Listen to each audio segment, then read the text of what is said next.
What's your carnal theory?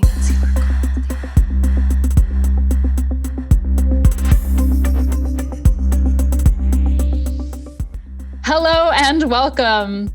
Today on Carnal Theory, we are sitting down with Danielle Bezalel. Danielle has a Master's of Public Health from Columbia University with expertise in sexual and reproductive health, and holds a BA in Film and Media Studies from UC Berkeley.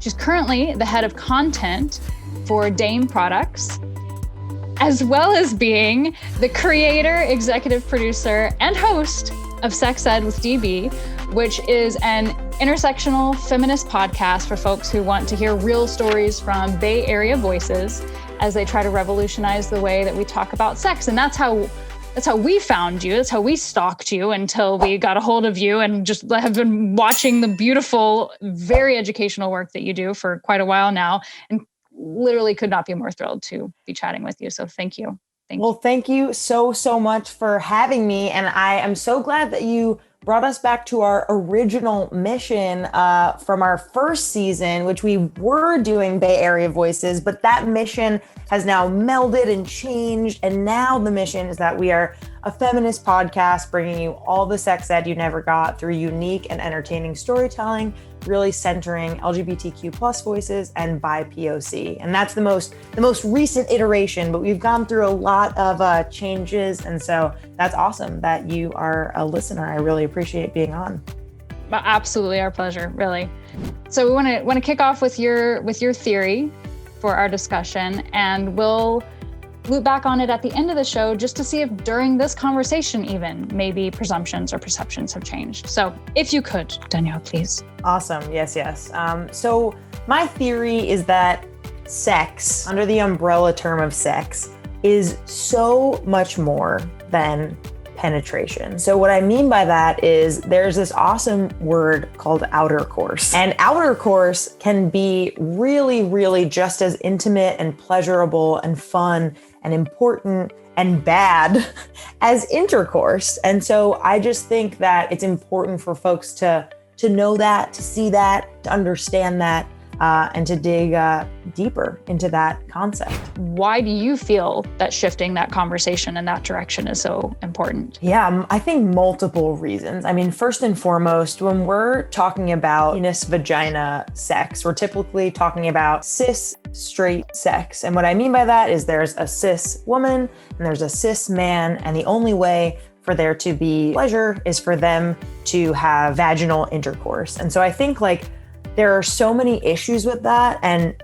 first and foremost, it's that we are not being inclusive. We are not being inclusive of LGBTQ experiences. We are not being inclusive of the many other ways that folks with vulvas in particular receive pleasure. So that's kind of the first bucket of why this is problematic. And the second bucket, kind of to my earlier point about people with vulvas really experiencing pleasure in other ways, I have a really important statistic to share, which is that 70 to 80% of people with vulvas require clitoral stimulation in order to reach orgasm. So when we think about the be all end all of sex being PV sex and that being the best kind of sex, how are people with vulvas feeling about that? Sure, maybe they enjoy it, but maybe they don't. Maybe they aren't able to reach climax if that's a goal of theirs for sex. And that's a problem. And so that's another issue I have with it. I think the third issue mainly that I have with it is that, as I kind of mentioned before, outercourse, we're really forgetting about all these other ways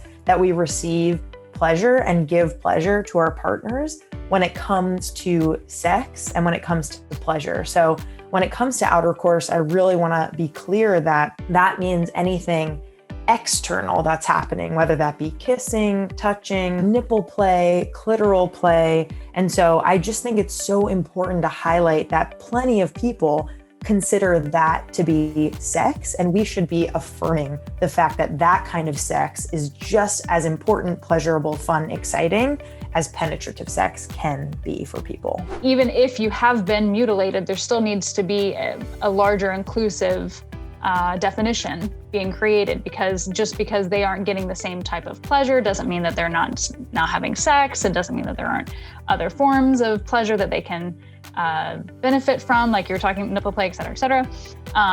So just like literally all across, it benefits us from, to have a more inclusive definition. Yeah. Yes. And something that you just brought up about FGM, and something that I feel compelled to share, which is something that I learned when I was getting my master's at Columbia, is that twofold. One, I do want to be clear that FGM does range. The definition of FGM, there are like multiple levels of it. So it can range anything from ceremonial genital nicking or cutting to the most extreme form of FGM, which is the removal of the clitoris. But I do want to add the nuance, which is that there are multiple levels of this. And if one community experiences or performs FGM, it doesn't necessarily look like what another community looks like. And so the second part that I do want to add about that is that FGM is a very complex and complicated topic to tackle because it is tied to cultural and religious backgrounds. And so I do think while we're having this conversation, it's important, us in particular, as two like white presenting people, to recognize the fact that people of color have been doing this all around the world for thousands and thousands of years. And that does not make it correct, but I think it's important to add that nuance and to recognize the fact that there are cultural and religious roots tied to this. So when we're trying to ensure that young vulva havers, whether they identify as women or not, we don't want to subject them to that as people very far away from their communities. But I do think that ultimately the goal that we as sex educators try to explain is that the reason why FGM comes up is because people with vulvas deserve to have pleasurable, happy, healthy lives. And FGM can potentially get in the way of that. So all that being said, I do think that nuance and context and background is critical to add when having conversations about this. If you could we loop back to the theory that you brought for us? Because I think also part of what you just mentioned, that's like our relationship to our education system and like our government, but like having healthy relationships, how we have healthy relationships in our lives and how those can end up influencing our sexuality, and having relationships that can comprehend and respect what our view of sex is also so important. So I just want to loop back to the theory that you brought for our consideration, and maybe just for a minute talk on the importance of healthy relationships and how we can have those. Totally. Yeah. Really, really good and complex question. I think healthy relationships, similar to the theory, right? That like penetration is not the be all end all of sex. Like we have to learn and internalize that. And for healthy relationships, that is another topic of sex education that needs to be learned and practiced and understood. Also, simultaneously, what unhealthy relationships look like. So one organization that I really want to call out is One Love Foundation. They do really awesome workshops with young people about understanding and recognizing the signs of healthy relationships as well as unhealthy relationships. And I have their website pulled up because they have already done all this amazing work. And I want to share a couple of their signs of a healthy relationship. So these are their 10 signs of a healthy relationship: comfortable pace, trust, honesty, independence, respect, equality, kindness, taking responsibilities, healthy conflict, and fun. And I love all of these because they really bring such different and nuanced ways to share that, yes, everyone has different kinds of relationships, and no two relationships can really be judged in the same way. But all of these signs really make sense to me. And especially I want to call out like healthy conflict. Like I think there's this assumption that if you're in a relationship, then you're not arguing or everything is super easy. And the reality is like, no, people should be discussing hard, challenging things. And part of that is how to healthily engage in conflict with a partner.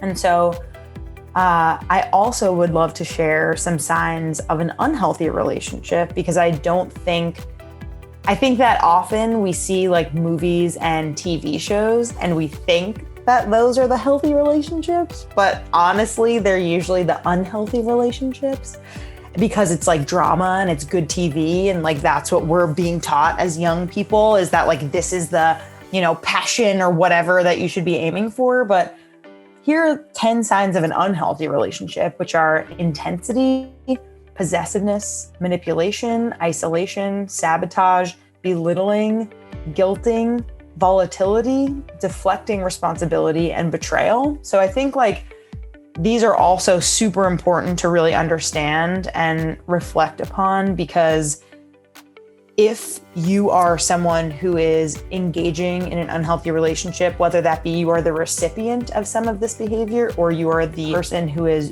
doing this behavior, whether you're the proponent of the behavior, it's an issue. And I think like if one or multiple of these things is happening to a certain degree, obviously if there is physical, emotional, mental, financial abuse, then that is unacceptable. And if you're someone who's listening, who's experiencing that, we can add in the caption of this episode some resources.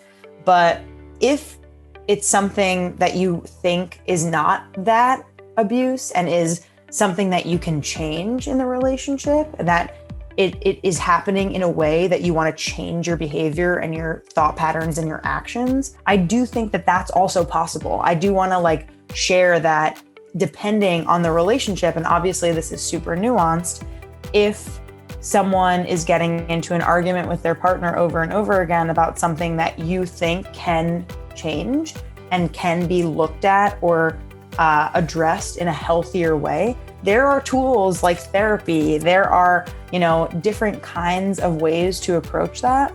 And so with all that being said, I think like all of this just basically has to do with like really solid, comprehensive education that does share that nuance, that does let young people and people who are learning practice certain scenarios, practice talking, thinking, understanding these things. Thank you so much for tuning in today. We hope that this episode has given you something further to reflect upon. Please reach out to us with your questions or insights on our Instagram page at Carnal Theory or at My Sex Bio.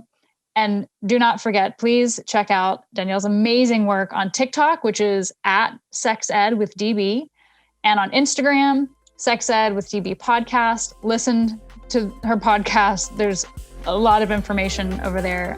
Thank you deeply. Thank you so much for being with us. Really, really appreciate it. Thanks so much for having me. Carnal Theory is produced by My Sex Bio. Our sound design is by Audrey Cohane, and our theme music by Min the Universe. My Sex Bio is an educational platform built to empower people like you to take command of your sexual biography. Follow us on Instagram, Twitter, Facebook, LinkedIn, TikTok, YouTube, and Spotify at My Sex Bio. Visit our website and join our e-letter at mysexbio.org and support our work by joining our Patreon. Thank you.